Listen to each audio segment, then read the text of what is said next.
Bugün neden danışırıq? Bugün yəni həyatın araşdırıb oxuyanda etdiyi hər şeyə təəccübləndiyim bir insandan danışacağıq. Dünyanın ən məşhur fransızıdır, amma əslində fransız deyil. Zinəddin Zidan, Əzizəli. Yox, Napoleondan danışırıq. Napoleon Bonaparte əslində aralıdır. İtalyan. Korsika adasındandır. Ailəsi Korsika adasında bir asilzadə ailəsidir. Yəni dünyanın ən məşhur fransız İtalyandır. Bu nəyə oxşuyur? Dünyanın ən məşhur Almanı Avstriyalıdır. Hitler. Korsika adasında dünyaya gəlib. Ailəsi bir əsilzadə ailəsidir. Atası vəkildir Korsika adasında. Bu fransızlar Napoleon doğmuşdan bir il əvvəl Korsika adasını işğal edirlər. Bu yeri Korsikalılar fransızları çox elə qarşılamır. Yaxşı qarşılamır. Korsikalılar biraz milliyyətçi olurlar. Amma Napoleon atası burada bir fürsət görür. Deyir ki, mən bu ailəyə yaxınlaşım. Bu fransızların adı içindəki müttəfiq olur Napoleonun atası, Bonaparte ailəsi ümumiyyətcə. Və bunun sayəsində fransızlar Bonaparte ailəsinə asilzadə nişanı verir. Yəni ki, bu asilzadəlik kral tərəfindən verilən bir şeydir. Asilzadə nişanı verir. Bunun sayəsində Napoleon Fransada hərbi məktəbdə oxuyur. O vaxt hərbi məktəbdə yalnız asilzadələr oxuya bilər. Yəni ki, soylu bir ailədən gəlməlidir və atası bu fürsətdən istifadə edir, Napoleon göndərir ora. Amma Napoleon fransızca bilmir, İtalyanca bilir, o da Korsikaca. Yəni İtaliyada da İtalyanca deyə bir şey yoxdur. Hər yerin fərqli dili var.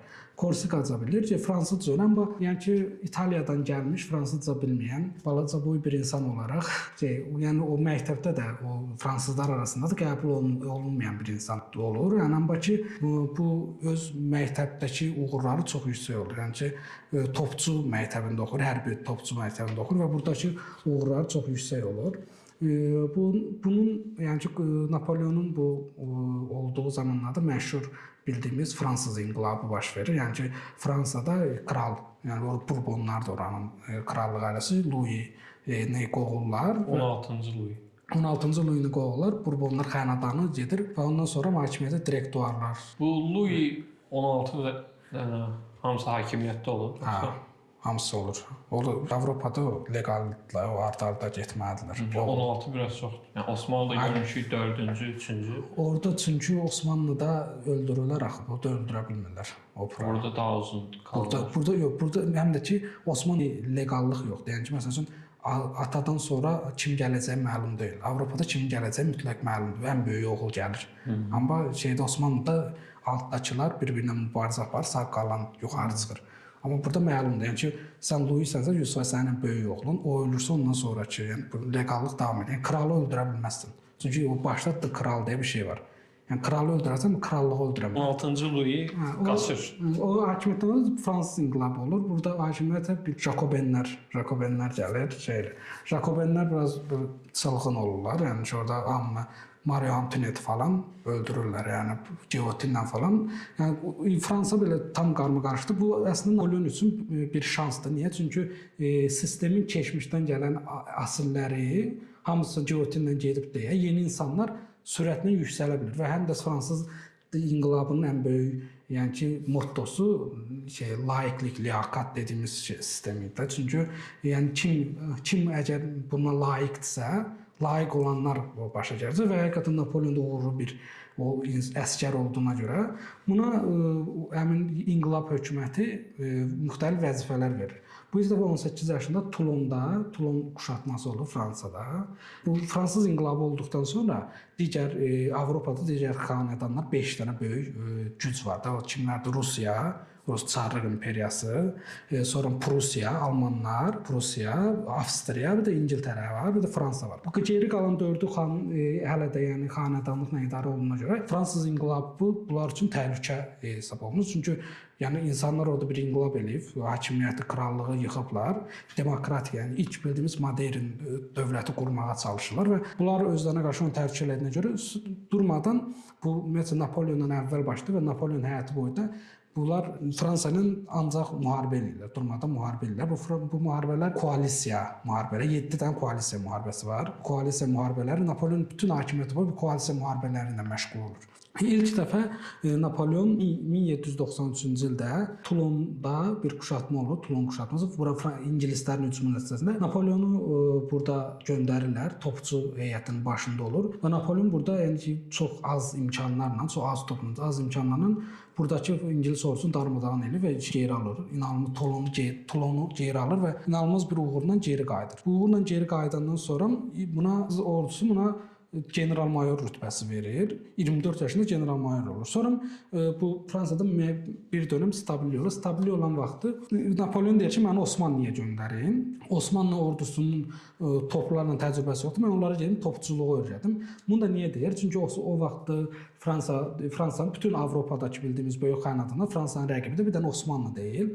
Bu fikirləşir ki, mən Osmanlı ordusu inkişaf elətdirsəm, onlar Rusiya və Avstriyaya qarşı mübarizə apararlar özlərində. Mübarizə apararlar və bizim işimizi asanlaşdırarlar da. Buna görə bunu deyirəm ki, bunu qəbul eləmirlər. Çünki o mərkəzi hökumət düşünür ki, Napoleon, yəni ki, Osmanlıda bir prestij qazana bilər. Yəni onu göndərmirlər. Sonra bu dövrdə Fransada 1795-ci ildə hakimiyyət dəyişir. Yəni Jakobenlər hakimiyyətdən gedir, direktuarlar hakimiyyət. Direktuarlar nədir? 5 dənə direktuar var. Yəni ki, beşli idarə deyirlər. Bu beşli idarə direktuarlar hakimiyyətə gəlir və direktuarların başa gələndən sonra Napoleonu həbsə atırlar. Çünki niyə Napoleon Jakobenlərin də ordusunda xidmət edib, onların da hakimiyyəti dövründə xidmət etdi. Bunu türməyə salırlar, amma türmə həyatı çox az keçir. Bir təxminən 6-7 aydan sonra direktor hakimiyyəti Napoleon çıxarır, çünki Napoleona ehtiyac olur. Daxildə direktorların hakimiyyətə gələndən sonra direktora hökumətin zəif görürlər və zəif gördüklərinə görə keçmiş, yəni ki, xanədanlıq, Burbonların tərəfdarı olan bəzi insanlar sürətli Fransada bir üsyan, yəni üsyan şeyi var bu ümumiyyətcə inqilabdan sonra. Direktorlara qarşı da üsyan edirlər və bu üsyanı kim yatızdıra bilər deyə düşünürlər və Napoleonu çağırırlar. Napoleon da o da həbsdədir. Həbsdən çağırırlar, deyirlər bu üsyanı yatır. Napoleon da bu üsyanı həqiqətən çox ağır bir təzyiq göstərir xalqa. Yəni topla o vaxta kimi heç kim xalqa qarşı belə sərt reaksiya göstərmir də. Parisin mərkəzində 9 dənə top quraraq xalqın üstünə topla atəş açır və xalqı bayaq qətliam eləyərək dağıdır. Bundan sonra bunun direktora, yəni ki, bunun istifadə edilə bilən bir insan olduğunu görəndən sonra bunun yanlarına çəkirlər və bunu o dövrdə ilk koalisiya müharibəsi başlayır. Prusiya, Avstriya, İngiltərə birlikdə Fransaya müharibə elan edirlər. Fransa müharibə eləyib İtaliya ərazisindən, indiki İtaliya ərazisindən Fransa sahilinə çıxartma eləyirlər. Yəni sahildən çıxartma eləyirlər və 1796-cı ildə Napoleonu İtaliya səfərinin üçün göndərirlər. Burada çox önəmli bir şey var. Əslində Fransanın əsas iki ordusu mərkəzdən Avstriya və Prusiyaya qarşı hücum eləyir. Yəni Napoleon çox kiçik bir ordu verirlər Napoleona və Napoleonu orada uğur falan gözləmir. Napoleon sadəcə orada İngilisləri orada tutmaq üçün göndərirlər. Amma çox, yəni Napoleon general kimi inanılmaz, yəni hərbi zəkası olan bir insandır. Fransanın iki əsas ordusu məğlub olur mərkəzdə Prusiyaya və Prusiya-Avstriya birliyinə də. Amma Napoleon İtaliya sahilində döyüşü qazanır, plus bunları, yəni Avstriyalı Viyanaya qədər qoğalayır və Viyanada bunları tamamilə işğal edir və sülhə məcbur edir. Yəni ki, Fransanın A planı, yəni ki, əsas generalları, əsas ordusu məğlub olur. Napoleon kiçik bir ordu ilə bütün birinci koalisiya savaşını direktorlar üçün qazanır. Yəni bu Napoleondan sonra şöhrəti Fransada ən pik həddə çatır və bir növ də direktorlar da bundan belə olmağından çəkinirlər. Buna ondan sonra tüm general rütbəsi verirlər. General polkovnik olur, yəni tam high versiona çatır da. Ən yüksək vəzifəyə çatır. Bunu ondan sonra Misir səfərinə göndərir. Misir səfərinə niyə göndərirlər? Mərkəzdə bu çox populyar olduğuna görə artıq deyirlər, bunu biraz qırağa göndərib gözdən salmaq istəyirlər. Deyirlər ki, sən Misirə get. Misir səfəri, Misirə də niyə gedirlər? İngiltərə ilə olan mübarizə, ən böyük mübarizə İngiltərədir. İngiltərənin ticarət xəttləri Misir üzərindəndir. Deyirlər ki, get Misirə sən. Bunu Misirə göndərirlər. 1798-ci ildə Misir səfərinə başlayır. Bu çox məşhur səfərdir. Bunun portretləri falan da var. Çünki yəni Napoleon burada fransız aydınlanmasının, yəni ki, o Russonun ən çox etkili, yəni ki, ona təsir edən adamlardan biri də Russodur. Yəni Russonun yazılarının çox təsir etmiş. Yəni ki, burada bu aydınlanmanın Jean-Jacques Rousseau. Aydınlanmanın bir ora aydınlanmanın təmsilçisi kimi Misrə gedir. Misri o vaxt Məmlüklər, yəni Osmanlı hakimiyyətindədir, amma yerdə Məmlüklər idarə eləyir. Bunu çox asanlıqla Misri işğal edir və yanında 150-dən çox elm adamı aparır. Bu elm adamları əsasən yəni coğrafiya, o Misrin coğrafiyasını çıxartdırır. Nil sahilindəki bu tarım ərazilərində yeni kanallar inşa edir. Yəni bu inanılmaz belə reformlarla hər getdiyi hər yeri reformlar aparır. Oradakı iqtisadiyyatı, oradakı idarə sistemi falan idarə edir. Burada gələcək, bura videonun əvvəlini danışacağıq. Yəni Napolyon modern devlət anlayışını quran insan. Yəni ki, mən oxuyanda inanılmaz təəccübləndim. Bu gün gözümüzlə gördüyümüz bütün dövlət sistemində nəyə baxsan, ilk bunu Napolyon qurub. Nəyə götürsək, hər bir sistemi. Bunun Fransız inqilabından sonra Napolyonun qurduğu sistemlərdir.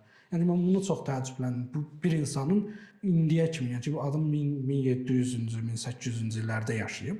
Oradan bura gələn bir modern dövlət sistemini qurmağı yəni, inanılmazdır. Misir səfərində yəni burada reformlar eləyir. Hətta oradakı yəni çox praqmatik bir insandır. Oradakı insanları rahat idarə etmək üçün falan bir ara şeydir. Müsəlmanlıq falan da qəbul edir. Mən də müsəlmanam deyir. Bizim də buna mənim də marağım var falan. Və hətta müsəlmanlar qəbul edildiyi də o da formal olaraq göstərilir ki, müsəlmanlıq da qəbul edir.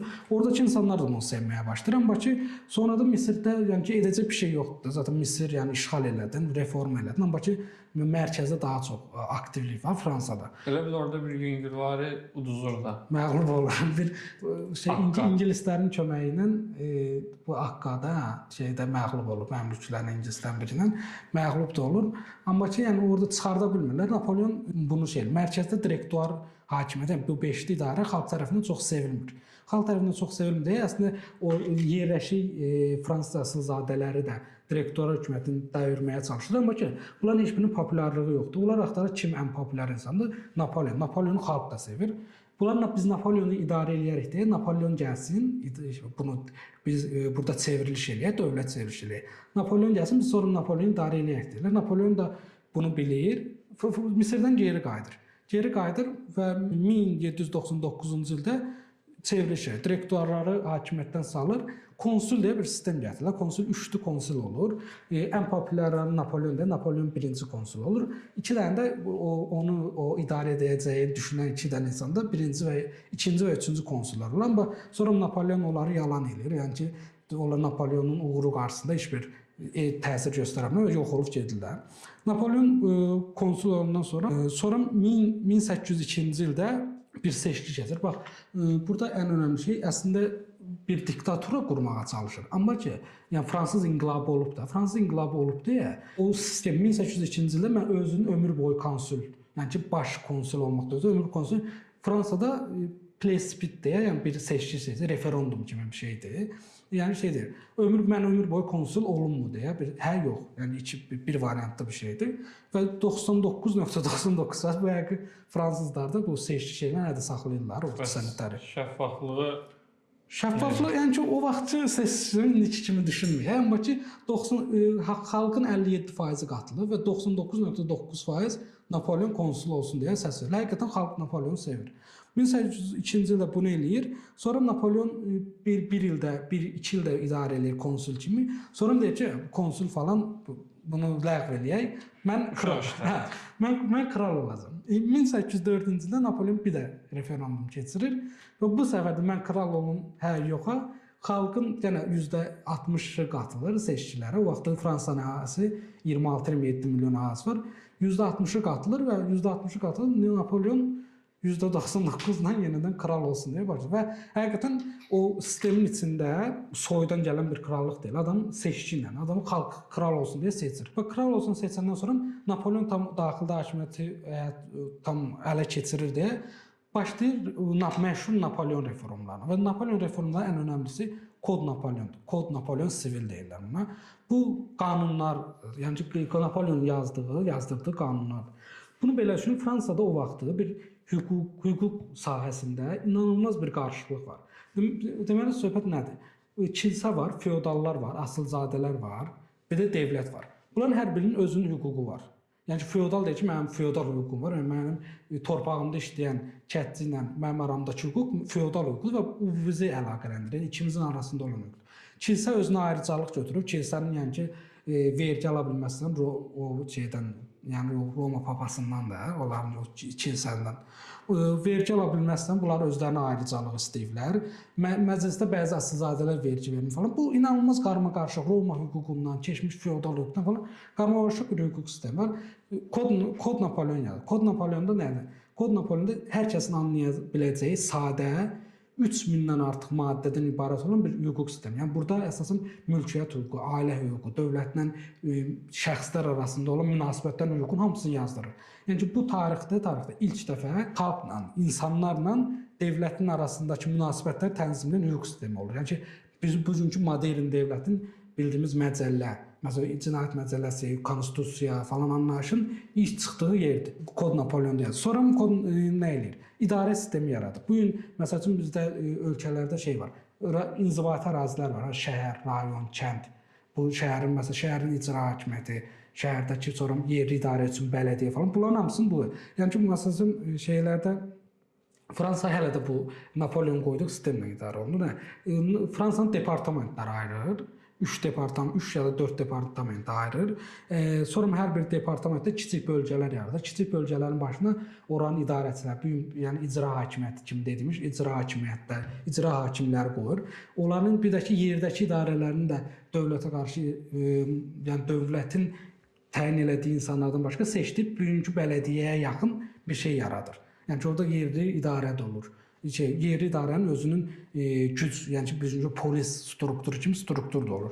Bunu da yaradır. Sonra keçir, yəni dövlət qurumlarının, ən məşhur dövlət qurumu, yəni ki, Cour des Comptes yaradır. Cour des Comptes, bir də ki, Conseil d'État. Cour des Comptes və Conseil d'État. Bunlar nədir? Bu Türkiyədə var, Danıştay, Sayıştay.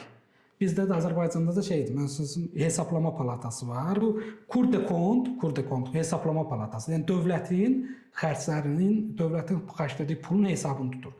Hansı dövlət qurumu hara nə qədər pul xərcləyib, bunu yaradır. Yəni bu dövlət daxilindəki korrupsiya, yəni əlavə xərcləmələri falan qarşısını almaq üçün bunu qurur və ikincisi Conseil d'État. Conseil d'État nədir? Supreme Court. Yəni ki, idarə məhkəmələri qurur. İdarə məhkəmənin ən üstündə olan Supreme Court qurur. Bu da yəni ki, əslində bizdə yəni şeydə Türkiyədə var Danıştay, Sayıştay deyirlər. Bizdə onun tam qarşılığı şey ola bilər. Ali məhkəmə var bizdə. Ali məhkəmə, konstitusiya məhkəməsi. Tam qarşılığı yoxdur bizdə. Ali məhkəmə, konstitusiya məhkəməsi. Avropa ölkələrində Supreme Court deyirlər. Yəni ən yüksək məhkəmə. Bunu qurur. Bu hüquqda da bu dəyişiklik eləyir. Təhsil sistemində dəyişiklik eləyir. Orta məktəblər, yəni Fransız inqilabından sonra orta məktəbləri qururlar. Yəni ki, modern dövlətin ən önəmli özəlliklerindən biri orta məktəbdir. Çünki modern dövlət öz ideologiyasını xalqına uşaqlıqdan öyrətməlidir. Uşaqlığın üçün məktəblər qurmalıdır. O vaxtda Fransız inqilabından sonra məktəblər var idi. Amma bu məktəbləri qurur. O vaxt olan Fransanın daha qədimdən qalan qədim universitet tipli şeylər var. Onlar da biraz hərbi sistemi, yəni ki, hərbiyə daha çox qatqı versin deyə hərbi sistemə uyğunlaşdırır. Sonra iqtisadiyyat sahəsində, yəni maliyyə sahəsində böyük dəyişiklik eləyir. Maliyyə sahəsində elə dəyişiklik nədir? Fransa Mərkəz Bankını qurur. Fransa Milli Bankı qurur. Fransa fond birjasını qurur. Yəni maliyyə bazarları dediyimiz maliyyə bazarını qurur. Sonra milli valyuta çıxarır. Fransa o vaxt Fransanın pulu çox volatildir. Yəni ki, çox dalğalıdır. Tutulmadan dəyəri qalxır, düşür. Ona görə yəni ki, Fransa Frank German deyə bir pul vahidi çıxardır. Bunu da ilk dəfə bax, bunu sonradan Amerikalılar elə dolları qızıla indeks deyirlər. Bunu ilk dəfə Napoleon eləyir. Frank German çıxardır və bu pulu o vaxt qızıla indeks deyir və onun volatiliyini aradan qaldırır. Yəni dalğalılığını aradan qaldırır, stabil bir valyuta yaradır. Burada Napoleonun düşüncəsini anlamaq. Napoleon əslində ilk dəfə European Union, yəni Birləşmiş Avropa qurmağa çalışır və ona görə standartlar gətirir. O vaxt Avropanın hər bir arasında ölçü vahidləri, çəki vahidləri falan hamısı fərqli idi. Yəni ki, bir əyalətdən başqa əyalətə getsən, fərqli çəki vahidi var, fərqli ölçü vahidi var. Pulun arasındakı bu əlaqə də fərqli. Ona görə əslində pul qızıla indeksdir və digər pullarda Frank German çıxartdı öz puluna indeksləyir.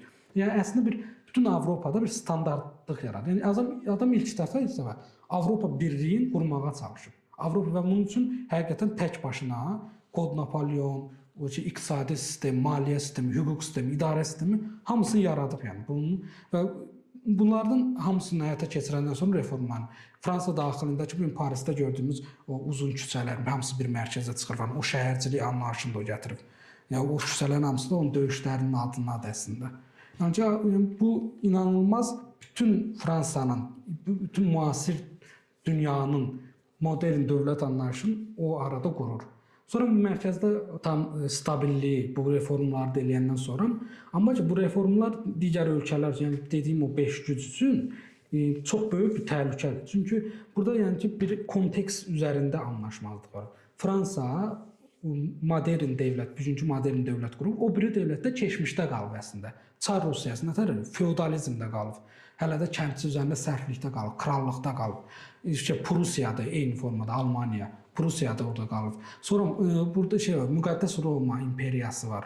Yəni bildiyimiz Roma imperiyasının ən formada kiçilmiş halı. Bu Almaniya ilə İtaliya arasında Müqəddəs Roma imperiyası var.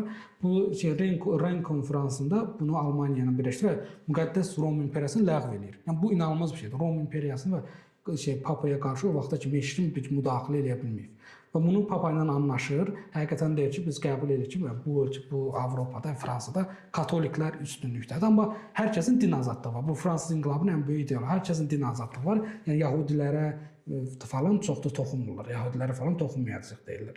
Yəni bu sistemi qurur. Sonra bunun yəni ki bu reformları elədiyi müddətdə bu coalition warlar davam edir. Yəni koalisiya müharibələr davam edir. Sürəyli Rusiya, Prusiya, Avstraliya, İngiltərə birləşib Napoleonla müharibə edirlər ki, bu sistemi biz yıxacağıq. Çünki Napoleon təhlükədir. Niyə təhlükədir? Adam kraldır, amma seçilmiş kraldır. Asilzadə deyil, onların soyundan gəlmir. Bunlar bunu həqiqətən çox kənardan gəlmiş qıraq adam kimi görürlər və onun ancaq Fransadan tələblər bu ki, sən keçmişə qayıdasın.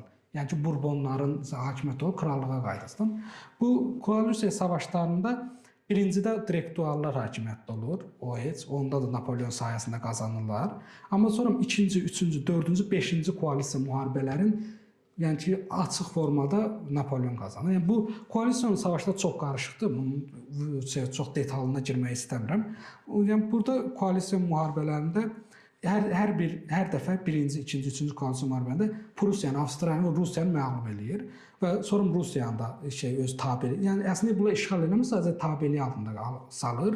Prusiyanı da tamamilə tabeli altına salır. Avstriyanı ümumiyyətcə demək olar ki, Fransanın tərkibində keçirmiş kimi olur. Burada da əslində Napoleonun strategiyasında da işğal elədiyi ərazidə də Sister Republic deyən bir şey qurur. Yəni ki, qardaş cümhuriyyətlər deyirlər buna. Qardaş cümhuriyyətlər qururlar, Sister Republic. Bunlar nə edir? İşğal etdiyi ərazilərdə gedir, ora ya birbaşa Fransa imperiyasının tərkibinə qatır, ya da ki götürdükləri ərazilərdə öz qohumlarını məsələn başa gətirir. Bu gün Norveç krallığı əslində Fransız. Norveç kralları fransızdır. Bunun səbəbi o vaxt Norveç işğal edən Norveç kralının öz qohumunu göndərir Norveç kralına. Bu gün də hələ də orada Norveç kralı davam edir. İspaniyaya öz qardaşını qoyur.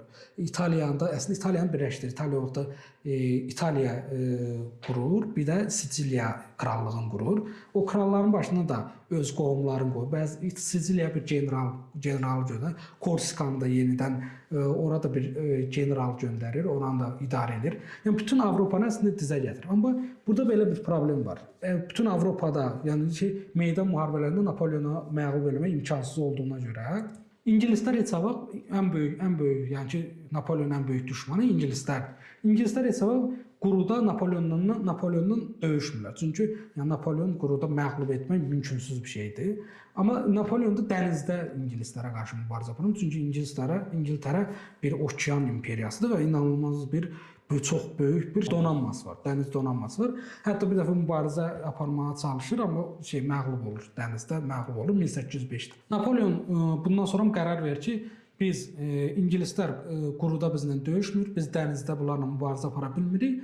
Ona görə İngiltərəni iqtisadi olaraq məğlub eləyəcəyik. İqtisadi olaraq necə? İngiltərə Avropa ölkələri ilə limanlarda ticarəti ilə qadağa qoyur. necə qadağa qoyur? Yəni ki 1810-cu ildə bütün Avropanı artıq hakimiyyəti altına salıb, bütün hakimiyyəti altına aldığı dövlətlərə bunu deyir ki, yəni ki qitə mühasirəsi deyə bir anlayış inkişaf edir. Yəni bu nədir? İngiltərənin bütün ticarət gəmilərinin Avropa ölkələri ilə ticarətinə qadağa qoyur. Yəni heç bir İngiltərə gəmisi Avropa ölkələrinin limanlarına daxil ola bilməyəcək. Heç bir limanda ticarət fəaliyyəti göstərə bilməyəcək. Bunları həyata keçirir və buna qarşı bir də Rusiya qalır və Rusiyanı da buna tabe etdikdən sonra artıq İngiltərə yəni ki bu mühasirəni qıra bilmir. Bu durum 1812-ci ilə qədər davam edir. 1812-ci ildə belə bir hadisə oldu. Yəni ki ingilislərlə 1805-də Trafalgarda dəniz müharibəsində məğlub olandan sonra buna başlayır. 1807-ci ildə Tresit müqaviləsi ilə Rusiyanı da Fransanın tabeliyi altına alandan sonra, yəni bu işğal etmiş kimi yox, yəni ki onun sözünə qulaq asdı, yəni tamamilə məğlub eləyirdi. Tabeliyi altına alandan sonra qitədə yəni ki bütün sistemi öz əlinə alır və 1812-ci ildə problem yox. 1812-ci ildə nə olur? 1812-ci ildə Rusiya imperiyasında iqtisadi bir çöküntü yaranır. Bu quraqlıqla falan əlaqədar kənd təsərrüfatında çox böyük yəni quraqlıq olur, kənd təsərrüfatı məhsul vermir və Rusiya iqtisadiyyatı çox zəif və Rusiya deyir ki, mən bu İngiltərəyə qarşı, Birləşmiş Krallığa qarşı olan mühasirəni götürürəm, mən bunlarla ticarət eləyəcəm. Napoleon da bundan sonra məşhur, yəni Napoleon da sonun gətirəcək məşhur Rusiya səfərini hazırlayır. Yəni Rusiya deyir ki, bunu eləyə bilməzsən, mənim İngiltərəyə qarşı olan bu mübarizəmdə sən yəni ki oyun pozanlıq eləyə bilməzsən deyib, mən bir Rusiya müharibə eləyirəm deyib yığır. O vaxtı məşhur Napoleon ordusu var, La Grande Armée deyə. Bu La Grande Armée fransızcadan ən böyük ordu deməkdir, La Grande Armée. La Grande Armée toplayır və tarixdə ilk dəfə burada əsas yəni önəmli şey 650 minlik ordu toparlayır və bu ilk dəfə yəni bu ordu pullu ordu deyil, yəni könüllü əsasən. Çünki Fransız inqilabında məcburi əsgərliyə gətirmişlər. 18-25 yaşlar arası evli olmayan hər bir şəxs əsgərliyə getməlidir. Yəni bir Fransa milləti, ilk dəfə Fransa milləti, yəni milliyyətçilik anlayışı yaratır. Fransa milləti. Yəni ki ora gedən əsgər, Fransanın topladığı o əsgər. Yəni ki bir kral üçün getmir. Fransa milləti üçün, Fransa dövləti üçün mübarizəyə gedir. Və burada önəmli olanlardan biri də odur ki, Napoleon bu digər yəni ki o biri krallar kimi yəni sarayda oturub əmr vermir. Ordunun başında ən öndə mübarizəyə gedir. Yəni Rusiya müharibəsində ən öndə gedir və 1812-ci ildə 650 minlik orduyla Rusiyaya girir. Ruslar yəni ki Çar Rusiyası çox bundan bilir ki, Napoleonu məğlub eləmək falan elə bir şey yoxdur yəni. Döyüşmürlər belə yəni Napoleonun. Ruslar geri çəkilir. Geri çəkildikcə, çünki Ruslar bilir, Napoleon üstlərinə gəldikcə mərkəzdən uzaqlaşacaq, logistik xəttlərlə mərkəzdən qopduqca, yəni bir də ki Rusiyanın ən böyük generalı gələcək, qış da gələcək, bunlar donacaq. Rusiya geri çəkilir, tam Moskvanın önünə qədər gedir və geri çəkildiyi ərazilərdə hər yerdə dağıdırlar, uçurdular. Bütün şeylər edirlər ki, orada ordu məskunlaşa bilməsin. Fransa ordusu düz Napoleon Moskvaya qədər gəlir. Moskva önündə bir döyüş olur. Ruslar bir Moskvanı müdafiə etməyə çalışırlar, amma ki yəni darmadağın olur. Ordu Moskvadan geri çəkirlər. Moskvadan geri çəkiləndə yəni Çar Moskvanı da dağıtmağı əmr edir. Napoleon Çara məktubu yazır. Dünyanın ən gözəl şəhərlərindən biridir. Bunu belə eləməyin, dağıtmayın, yandırmayın falan deyə bir məktub yazır Çara. Amma yəni Ruslar yanında geri çəkiləndə orada da heç nəyə əllərindən gələn qədər qoymur. Hər şeyi geri çəkməyə çalışırlar. Ruslar Uralların arxasına keçir və Napoleon hələ də bunların üzərinə gedir. Amma Napoleon bir nöqtədən sonra başa düşür ki, bir tələnin içinə gedir də. Çünki yəni Rusiya hara getsin? Rusiya o da steplər Sibirə qədər gedir, Kamçatkaya qədər ora. Yəni ora gedirsə Ruslar istədiyi qədər geri çəkilə bilər. Napoleonun elə bir gücü yoxdur. Çünki mərkəzdə də Napoleonun durmadan bu müharibələrinə, müharibə olmağına falan, yəni ki bir növ o mərkəzdə də etiraz var. Mərkəzdən də uzaqlaşdı, mərkəzdəki vəziyyətin də ağırlaşdığını görüb Napoleon deyir, biz bu tələyə düşmək geri qayıdaq. Amma geri qayıtmaqda biraz gecikir və Moskva önündə yenidən qış olur. Qış olur və ordunun böyük hissəsi donaraq olur. Donaraq olur və plus da bunların geri çəkilməyindən fürsətdən istifadə edərək Rusların bu Kazak deyə bir süvari ordusu var. Bunlar belə gərilla tipi uzaq oradan buradan gəlib anlıq bir hücum eləyib Napoleon ordusunu müəyyən bir qədər də yəni ziyan verir, geri çəkirlər belə oradan buradan və bu formada geri gəlir 650 min gedən ordu 80 min olaraq geri qayıdır. Napoleon ordusunun böyük hissəsi yox olur və bunu bilən digər müttəfiqlər, yəni Prussiya və Avstriya Napoleon zəif fürsətdir. Bundan istifadə edib biz Napoleonu hakimiyyətdən salaq deyə yenə hücum eləyirlər. Yəni bu 6-cı koalisiya müharibəsi deyirlər buna. Bu 6-cı koalisiya müharibəsində Napoleona hücum edirlər. Napoleon Parisə qədər geri çəkilmə məcburiyyətində və çox maraqlısı budur ki, bu ən zəif anında belə Napoleon geri qayıdanda heç bir müharibədə məğlub olmur. Bu çox maraqlı. Yəni ki, ən axırda Paris də işğal olunur, amma burada yəni ki, müharibə ilə war anlayışından müharibə anlayışını ayırmaq lazım. Yəni ki, savaş var, müharibə var. Yəni müharibə onun totalına deyilir. Amma cəbhə olan, hər cəbhədə olan yəni ki, buna war deyirlər. Orada hər cəbhə olan şeylərin heç birində məğlub olmur. Sadəcə geridə, yəni ki, Fransanın içərisində qarşılıq olduğuna görə ordusunu bəsləyə bilmir deyə hər dəfə udsa belə, hər cəbhədə məğlub edir. Yəni Prussiya, Avstriya, Rusiya bunlar birləşir. Hər cəbhədə bunlar məğlub edirlər, amma hər cəbhədə məğlub elədikcə geri çəkilmə məcburiyyətinə qalır, geri. Parisə geri çəkilir və Paris də düşür. Paris düşəndən sonra bunlar Napoleonu taxtdan salırlar. Deyirlər ki, sən taxtdan getməlisən, Burbonlar gələcək. Yəni keçmişdə olan Buran xənadanlığı gələcək. Fransadan əslində Avropa ölkələrinin Fransanı işğal etmək istəmirlər. Bunu anlamaq lazım. Yəni Fransa ilə bir problemləri yoxdur. Napoleonla problemləri var. Napoleonun o təmsil elədiyi dəyərlərlə, fransız aydınlanması dəyərləri ilə problemlər var. Napoleon sən get deyirlər. Napoleonu öldürmürlər də. Sən get deyirlər. Bu İtaliya ilə Fransa arasında Elba adası deyə bir şey var. Elba adasında ada var. O Elba adasına bunu göndərirlər. Generallarla falan birlikdə Elba adasına göndərirlər. Və geriyə Burbonlar xanədanlığını geri gətirirlər. 18-ci Louis geri gəlir, başlayırlar. Yəni bunlar yenə də keçmişə, yəni çox Fransız inqilabının öncəsinə qayıda bilmirlər. Çünki bəzi reformlar artıq oturub. Sadəcə oturmuş reforma özünü idarə etməyə çalışır. Napoleon da Elba adasına gedir. 1814-cü ildə Elba adasında olur və sadəcə 10 ay adada qalır. Adada bu yenə də Elba adasının yəni kralı kimidir. Elba adasında kraldır. Elba adasında yəni reformlar başladı. Ətrafında adamlar var, generallar falan. Amma ki bu şeydir. Bu yəni 18-ci Louis falan Fransanı idarə eləmir. Fransa artıq yəni, çox dəyişib. Bunlar Burbonlar xənadan keçmişdən qalan şeyləri bu xalqa dayatmağa çalışır. Xalq da bezir yəni bundan. Bezir artıq gəlir. Napoleon bunu görür. Napoleon anasının yəni fikirlərinə çox dəyər verir. Anası ilə məsləhətləşir, gedimmi, geri dönümmü falan deyir. Anası da deyir ki, yəni sən bir kralsın. Sara xatun. Sara xatun deyir. Sara xatundan daha vizyonludur deyirsən. Sən geri, yəni burada öldüyünə get əlində qılıncından öl deyə göndər.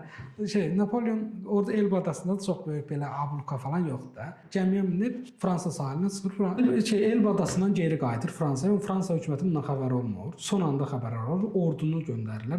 Napoleon təxminən 900 min adamla gəlir Elba adasından. Ordunu göndərirlər Napoleon üstə. Ordu falan Louis'dan falan bezib. Ordu Napoleonu görür, Napoleon tərəfindən keçir.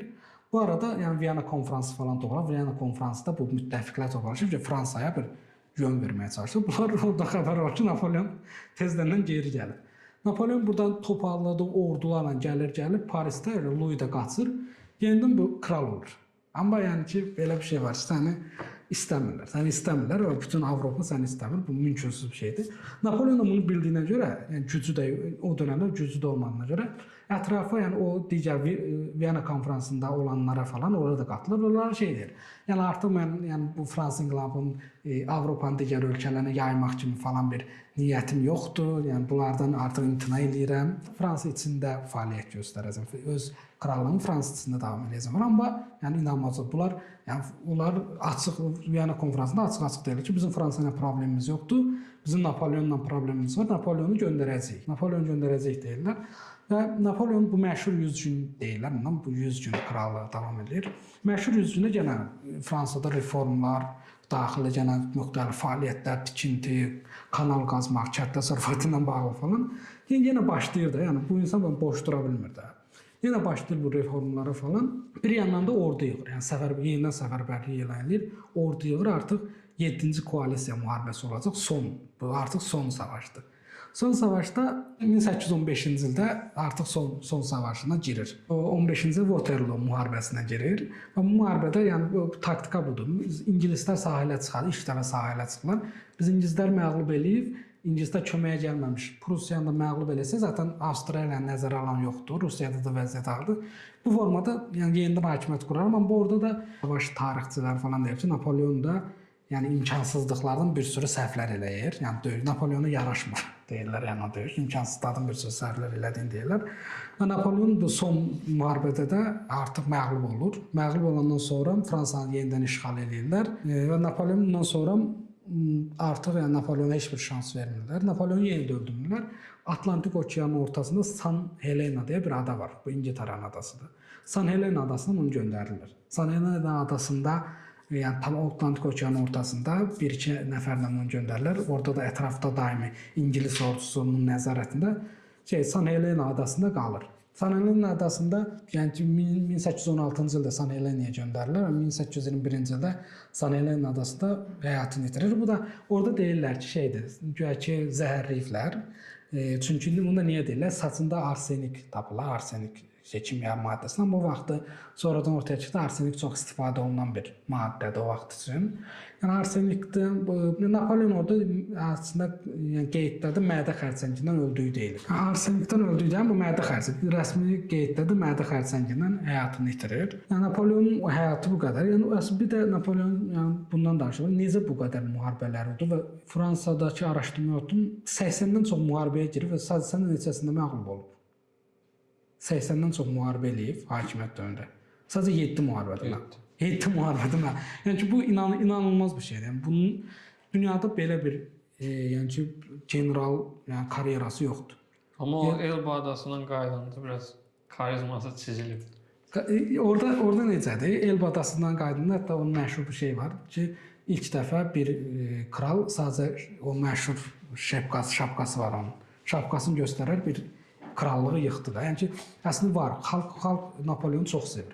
Çünki xalqın içindən gəlmiş bir insandır ya. Yəni öz əməyi ilə sıfırdan ən təpiyə çıxıb və bütün Avropanı hakimiyyət altına salıb. Amma burada əsas o ki, bunun taktikası nə idi? Yəni bunun general olaraq fəaliyyəti necə bu müharibələr oldu? Burada o dediyim kimi La Grande Armée, yəni məşhur fransız ordusu, La Grande Armée 7 dənə alt bölüyə ayrılır. Bu ordudakı bu gün dünyada istifadə olunan ordudakı bölük sistemini də Napoleon yaradır. Başda Napoleon var. Napoleon ordunun başına bütün səfərlərə gedir. Özünün getmədiyi heç bir səfər yoxdur. Bütün ordunun başına bütün səfərləri, yəni ki ümumi strategiyanı Napoleon verir. Amma Napoleon ordu çox yavaş olmasın, çox böyük və yavaş olmasın deyə mobil, sürətli hərəkət eləyib digər ordu, yəni ki Avstriya, Prussiya orada çox böyük və yavaş, hantaldır. Sürətli hərəkət eləsin, bunlar bölür. 7 alt bölüyə bölür və onların da hər birinin başına marşal. Yəni 7 bölü 7 marşalı var, 7 marşal qoyur. 7 hər bölünün altında 6 dənə kiçik qruplara bölünür və onların da başında şeylər var, yəni ki generallar var. Bu generallar başda yəni ki ümumi müharibə strategiyası Napoleon tərəfindən verilir, amma anlıq, yəni müharibənin olduğu ərazidə anlıq vəziyyətləri generallar özləri idarə edir. Yəni ki, çox mobil formada hərəkət edir. Özləri Napoleondan xəbər gözləmədən məsələn ordunu mühasirəyə alırlar, rəqib ordunu mühasirəyə alırlar, arxasına keçirlər. Bu var. İkincisi də Napoleonun ən böyük taktikası, yəni ki, ildırım hərəkəti. Bunu kimdə görmüşdü bir də? Hitlerdə. Yəni bu Hitler aslında Napoleonu Rusiyaya da girməklə bir kopyaladı. Yəni ikisi də eyni yerdə məğlub oldu. Sürekli ildırım hərəkəti. Yəni rəqib hazır olmadan, rəqib ordu çünki rəqibin orduları çox böyükdür, çox hantaldır. Rəqib hazır olmadan gedirik, ordunu məğlub edirik, çıxırıq. Çünki Napoleonun o qədər qaynağı olmadığına görə rəqiblər də 5-dən, 4 dənə rəqib var, böyük. O qədər qaynaq olmadığına sürətlə məğlub edirik, geri qayıdırıq. Məğlub edirik, geri qayıdırıq. Bu ildırım hərəkəti bir də ani manevralar. Məsəl üçün İtaliya səfərində Alp dağlarını keçib. Heç kim gözləmir Alp dağlarını çıxmaq. Hitler də eyni şey eləyir. Fransanı işğal eləyəndə arxasından Belçika üzərindən bataqlıq olan meşədən keçir. Yəni ki, ani hərəkət manevralarla, gözlənilməz manevralarla rəqibi məğlub eləmək.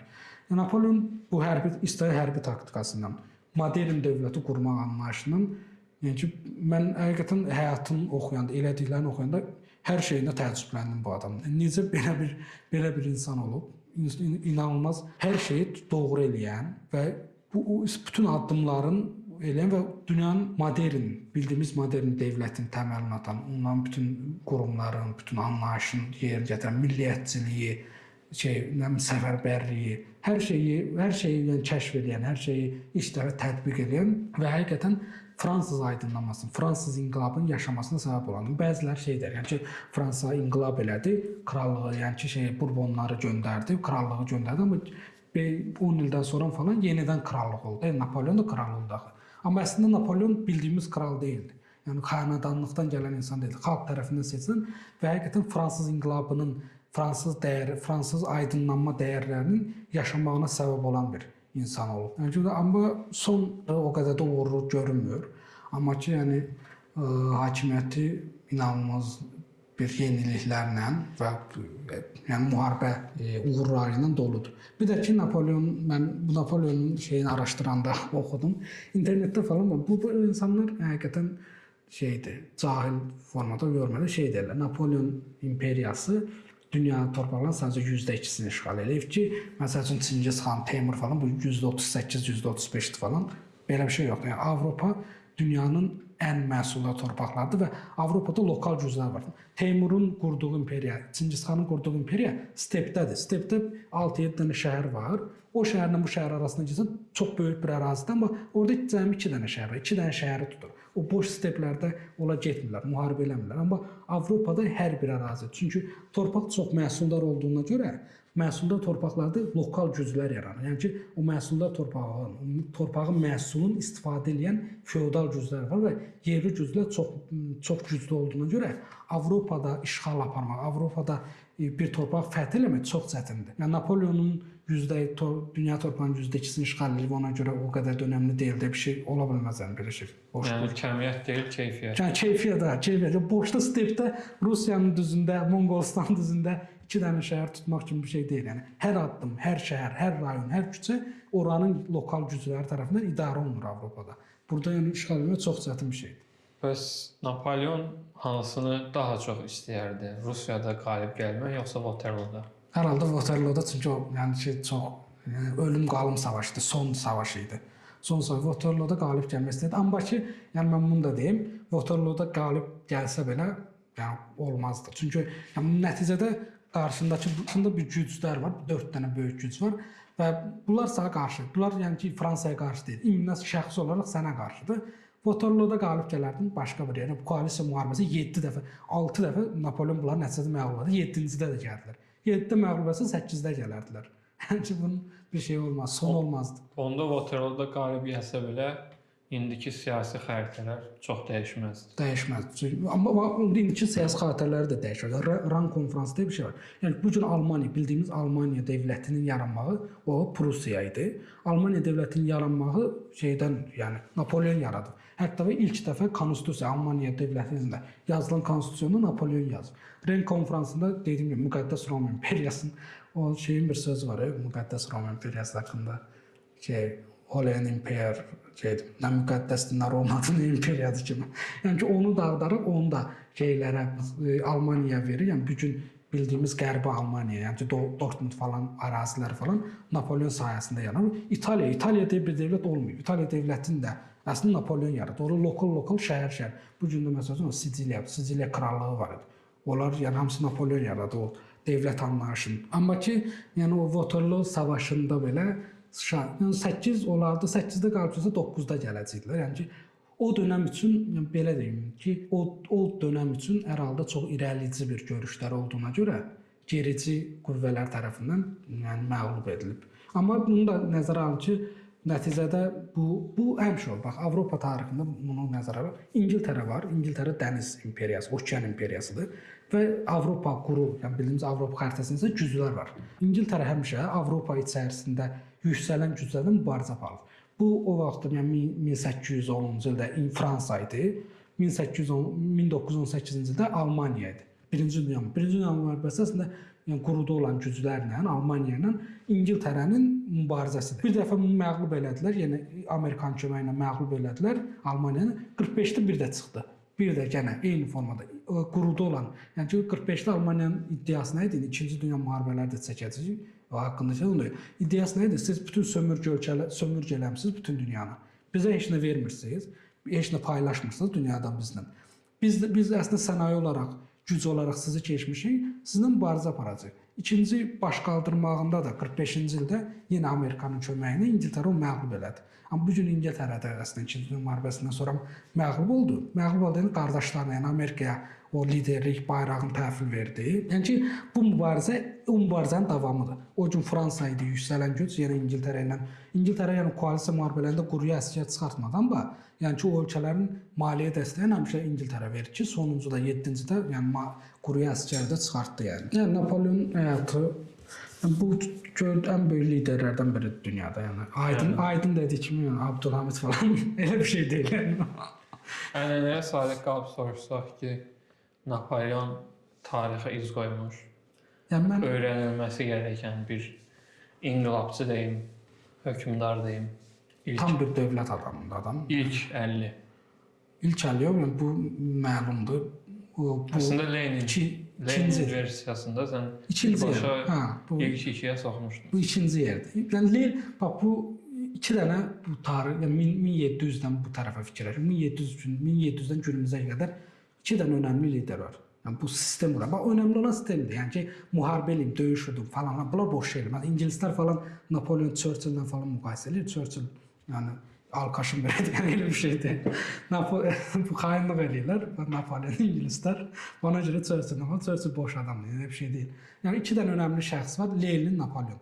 Bunlar dünyada olmayan sistemləri qururlar. Olmayan sistem qurmaq çətin bir şeydir. Olan tətbiqləri, bax Atatürk Fransız aydınlanmasından örnək götürərək Türkiyə qurumlarını falan Atatürk qurub. Yəni oradan örnək götürüb.